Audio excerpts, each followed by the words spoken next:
Welcome back. Weight loss drugs like Ozempic and Wegovy have been all over the news and social media the last several months, and now we've seen a new trend popping up. The term is Ozempic babies. But is there really a link between these medications and pregnancy? Well, Dr. Jennie Hauschka is a gynecologist and clinical director at Tryon Women's Center, and she's here to help us answer some questions. How are you? Well, thanks. How are you? Thanks for having me. We're glad you're here, and you always help to make sense of some of these medical things that pop up in the news here. First, let's break down, just the term itself, Ozempic babies. Why that is a trending term right now? Yeah, so a lot of women have been using these medications for weight loss and for treatment of type 2 diabetes.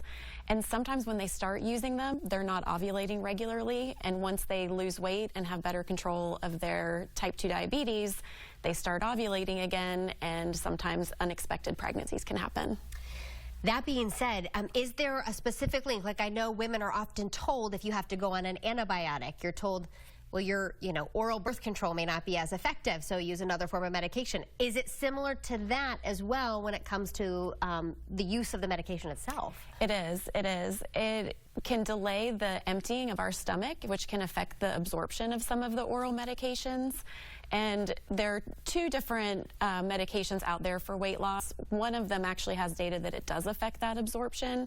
And so for patients that are on Zepbound, which is the equivalent of or Mounjaro, those patients are cautioned against using oral contraceptives alone, either using a backup method with them or something that's not absorbed through their stomach at all.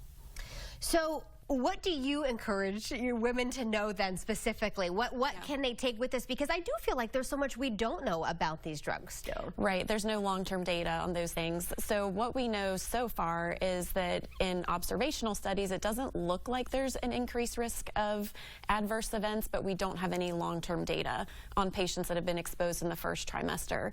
So really, it's recommended to not be exposed at all, which means stopping the medication at least 2 months before trying to conceive, or being on 2 methods of birth control if oral birth control is one of your methods while you're on it.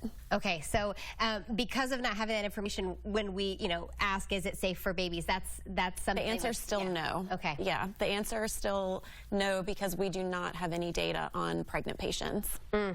When it comes to, though, you obviously see women and know women who are taking these drugs, and there were questions early on, is it the good or the right thing for people to be doing? You feel like you've seen some positive effects for a lot of your patients. Oh, immensely positive effects. I mean, patients say that it's life-changing for them because of how the drugs work and how they can help patients change their relationship with food and manage their blood sugars. When it comes to the long-term too, and again, this is, we don't know for baby, but we also don't know long-term down the road the effects. That's right. Something interesting you were sharing though in some of the studies was with people with heart conditions.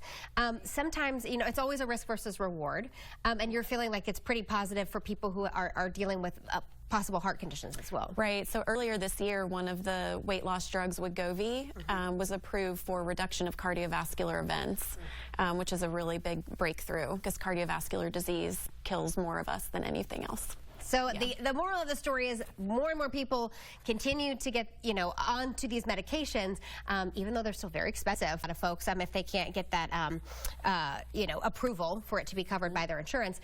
That being said, though, if you are trying to have a baby or not trying to have a baby, there's very specific things for you to know. That's right. Right. Let me put the information on your screen so that you can learn more. Dr. Hauschka making sense of all of this for us. There's the website for Tryon Medical on Instagram, X, and on Facebook.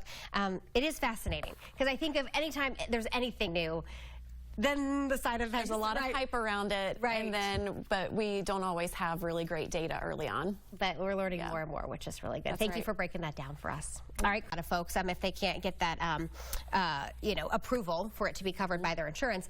That being said, though, if you are trying to have a baby or not trying to have a baby, there's very specific things for you to know. That's right. Let me put the information on your screen so that you can learn more. Dr. Hauschka making sense of all of this for us. There's the website for Tryon Medical on Instagram, X, and on Facebook. It is fascinating because I think of anytime there's anything new, then the side effects. There's a lot of hype around it, but we don't always have really great data early on. But we're learning more and more, which is really good. Thank you for breaking that down for us. All right.